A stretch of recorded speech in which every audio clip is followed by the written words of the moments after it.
Untuk apa bersedih? Untuk apa galau? Untuk apa was-was? Untuk apa takut? Toh segalanya ini sunnatullah.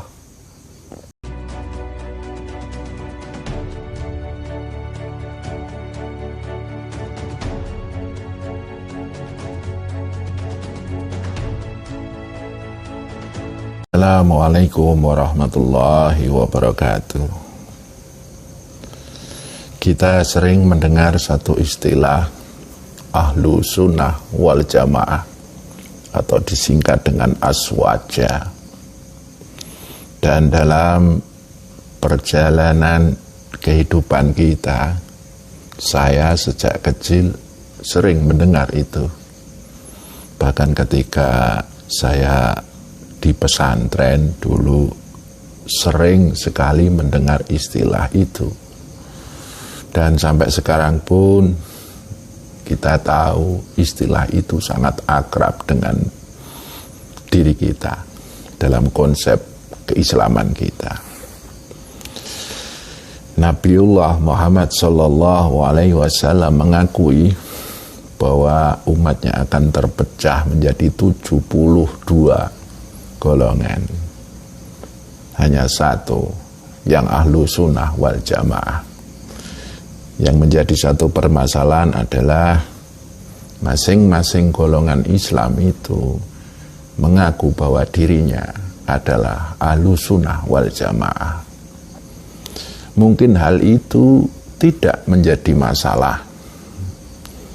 Yang menjadi persoalan atau menjadi masalah adalah ketika memandang golongan-golongan yang lain itu bukan ahlu sunnah wal jamaah.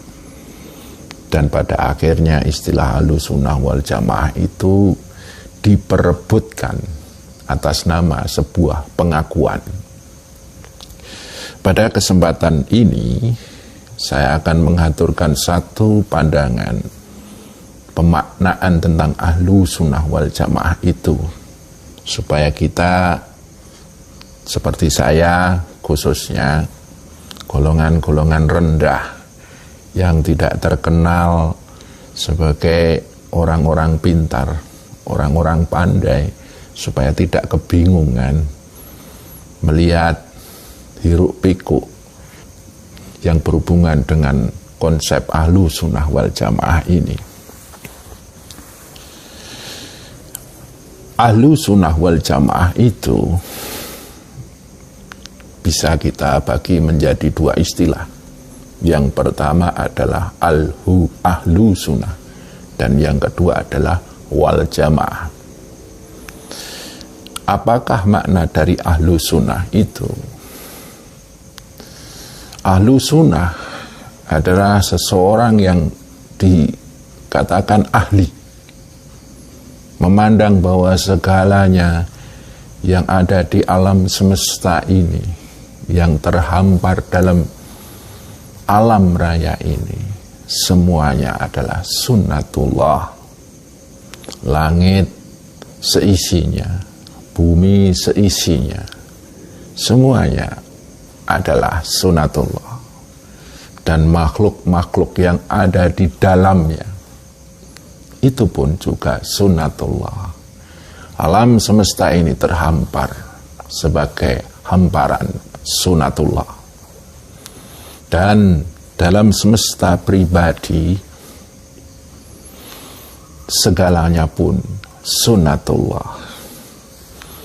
Kita punya tubuh, kita punya nafsu, akal, roh, rasa, nur, dat.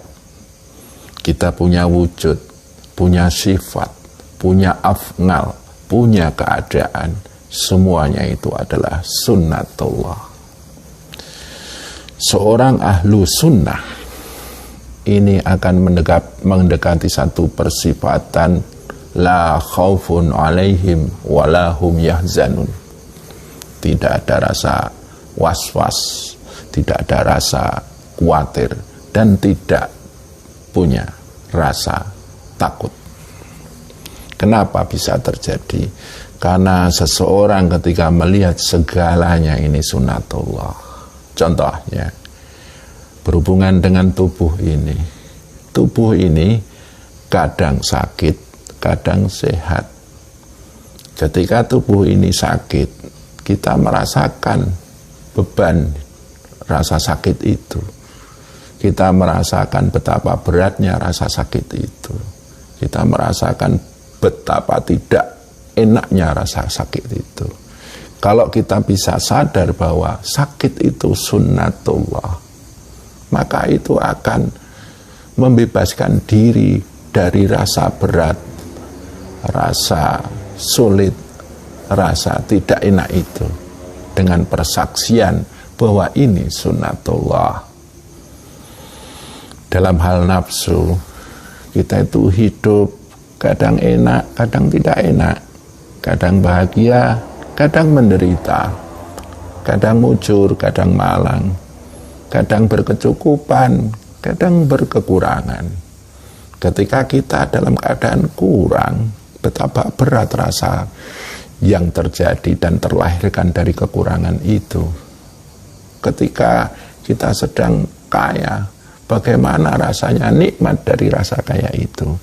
Seandainya kita melihat segalanya itu adalah sunnatullah, maka kita akan sadar bahwa Allah ada di dalam itu semua. Dalam hubungan dengan akal, kita banyak masalah, ya. Orang hidup punya masalah, itu sudah sunnatullah. Orang hidup tidak mungkin tidak punya masalah, sudah sunnatullah bahwa hidup itu ada masalah, ya. Tubuh ada sakitnya, ada lemahnya, ada tuanya. Nafsu ada senang susahnya, bahagia menderitanya. Akal selalu ada masalah yang harus diselesaikan oleh akal kita. Itu semuanya sunnatullah. Berhubungan dengan makhluk lain, kita itu kadang bertemu orang yang kita sukai dan kadang bertemu orang yang tidak kita sukai. Kita secara pribadi kadang disukai oleh orang, kadang dibenci orang, kadang dihormati orang, kadang dihina orang. Itulah sunnatullah. Kalau kita sudah melihat segalanya ini adalah sunnatullah, seorang yang ahlus sunnah, maka dia akan berkata dalam pribadinya, untuk apa bersedih, untuk apa galau, untuk apa was-was, untuk apa takut, toh segalanya ini sunnatullah. Orang yang berontak dari sunnatullah itu adalah satu bibit penderitaan, bibit yang membuat dia merasa hidup ini sulit, berat, dan membuat hati ini galau, kepala pun pusing. Orang yang ahlu sunnah, karena dia sadar bahwa segalanya itu sunnatullah, maka dia akan tenang. La tahzan, innallaha ma'ana. Jangan takut, sesungguhnya Allah beserta kita. Segalanya sunnatullah. Jadi apapun warna hidup kita, apapun keadaan kita, apapun situasi dan kondisi kita, gelap dan terangnya kehidupan kita, semuanya sunnatullah. Kemudian makna dari wal jamaah itu adalah ketika seseorang melihat segalanya ini sunnatullah, maka jiwanya akan masuk dalam keraton agungnya, yaitu dalam hatinya, dan dia akan menapaki dalam dunia rasa, yaitu rasa yang selalu menyambung dengan Tuhan, menyambung dengan Allah, rasa yang selalu melekat, terikat dan akrab dalam kedekatannya kepada Allah. Orang yang sudah ahlu sunnah kemudian menjamaahkan unsur-unsur dirinya, unsur tubuhnya, unsur nafsunya, unsur akalnya sebagai piranti dalam kehidupan dunia ini untuk selalu bersyahadat bahwa segalanya ini milik Allah, keadaannya adalah sunnatullah, keadaannya adalah titah Allah, maka dia akan mengimami berjamaah, bersepakat diri dari unsur dunia tadi dan unsur kelangitannya, yaitu roh, sir, nur, datnya, untuk selalu bersyahadat kepada Allah sebagai satu rukun Islam atau rukun keselamatan, selalu bersepakat menyebut namanya Allah, Allah, Allah, Allah, Allah. Seseorang yang ahlu sunnah berjamaah dalam kesepakatan pribadinya untuk selalu bersyahadat, berzikir, menyebut namanya dalam menjalani segala sunnatullah yang ada dalam dirinya pribadi dan lautan sunnatullah yang ada di alam semesta ini. Kemudian dia bersepakat, seorang ahlu sunnah bersepakat berjamaah untuk selalu puja-puji kepada Allah. Subhanallah, maha suci Allah. Alhamdulillah, maha terpuji Allah. Allahu Akbar, maha agung Allah. Kemudian dia bersepakat berjamaah untuk selalu sujud kepada Allah. Itulah hakikat sholat. Seorang ahlu sunnah akan berjamaah, menjamaahkan unsur-unsur pribadinya, semesta pribadinya, untuk selalu tunduk dan sujud kepada Allah. Kemudian dalam hal hakikat puasa, dia akan selalu berhati-hati mengendalikan diri, karena alam semesta ini dengan segala sunnatullahnya ini diatur oleh Rabbil Alamin, Rabbul Alamin, Allah yang maha mengatur alam semesta ini.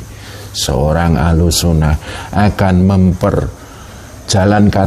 memperjalankan dirinya dalam titik pengendalian agar tidak lepas hubungannya dengan Allah, yaitu persaksian atau syahadat, kesujudan, ketundukan, atau yang disebut sholat. Selanjutnya dalam hakikat zakat, sunnatullah ini terhampar di alam raya ini selaku sesama manusia, selaku selama makhluk. Ketika sunnatullah yang ada pada diri kita ini diberi kelebihan, diberi kenikmatan lebih dibanding yang lainnya, ketika kita sadar orang lain mendapatkan sunnatullah yang kebetulan hidup dalam kekurangan, hidup dalam kegelapan, maka kita mendarmakan diri sedikit kelebihan kita untuk membantu mereka-mereka yang kebetulan sunnatullahnya dalam keadaan berat dan menghimpit, gelap dan menggelapkan. Itulah hakikat zakat. Kemudian hakikat haji, karena melihat segalanya itu sunnatullah, maka jiwanya mengimami unsur-unsur dirinya untuk selalu menyempurnakan hubungan dirinya kepada Allah. Apapun yang terjadi dalam sunnatullahnya, mereka ingin selalu menyempurnakan keterikatan, kemelekatan, dan kedekatan dirinya kepada Allah. Itulah ahlu sunnah wal jamaah. Jadi bisa kita ambil satu gambaran bahwa ahlu sunnah wal jamaah itu adalah sesuatu yang tidak bisa kita aku-aku. Tidak bisa kita ngaku-ngaku bahwa kita itu ahlu sunnah wal jamaah. Karena ahlu sunnah wal jamaah itu bisa kita lihat dengan mata hati kita sendiri, dalam kedalaman jiwa kita sendiri. Apakah kita sudah melihat segalanya ini sunnatullah, kemudian berjamaah untuk selalu bersyahadat, sujud dan tunduk, selalu mengendalikan diri, selalu berdharma dalam kehidupan ini, dan selalu menyempurnakan hubungan kita dengan Allah. Itu kita hanya bisa melihat dengan kacamata kejujuran. Itu tidak bisa kita pungkiri. Kalau kita bukan ahlu sunnah, kita tetap bukan. Kalau kita memang ahlu sunnah, itu akan terasa dalam hati kita. Kita akan merasa tenang, nyaman, dan damai. Seorang ahlu sunnah wal jamaah itu akan cukup mengatakan hasbunallah wa ni'mal wakil, ni'mal maula wa ni'man nasir. Dan selanjutnya mengucap inna sholati wa nusuki wa mahyaya wa mamati lillahi rabbil alamin. Sesungguhnya sholatku, ibadahku, hidup dan matiku, semuanya hanya milik Allah. Apa iktibar yang kita bisa ambil? Ahlu sunnah wal jamaah tidak bisa diaku-aku. Itu bisanya adalah kita bangun dalam kepribadian kita.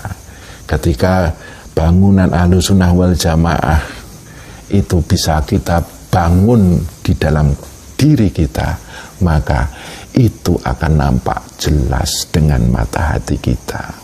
Ataukah mungkin kita meruntuhkan bangunan ahlu sunnah wal jamaah itu pun secara jujur dengan mata hati kita akan nampak ketika dia rusak. Begitu apa yang saya haturkan, semoga bisa menjadi satu wawasan sebagai salah satu sudut pandang pemaknaan ahlu sunnah wal jamaah itu, dan sedikit melepaskan diri kita dari kebingungan-kebingungan. Kenapa ahlu sunnah wal jamaah begitu akrab kita dengar dari kecil sampai sekarang ini, tapi masih saja diaku-aku dari zaman dulu sampai sekarang.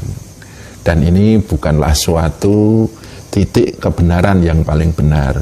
Ini saya hanya menghanturkan satu sudut pandang bagaimana kita memaknai dari ahlu sunnah wal jamaah itu. Ada kurang dan lebihnya, saya mohon maaf, semoga bermanfaat. Kalau memang ada benarnya, itu semuanya dari Allah yang membimbing saya untuk mengucapkan makna dari ahlu sunnah wal jamaah itu.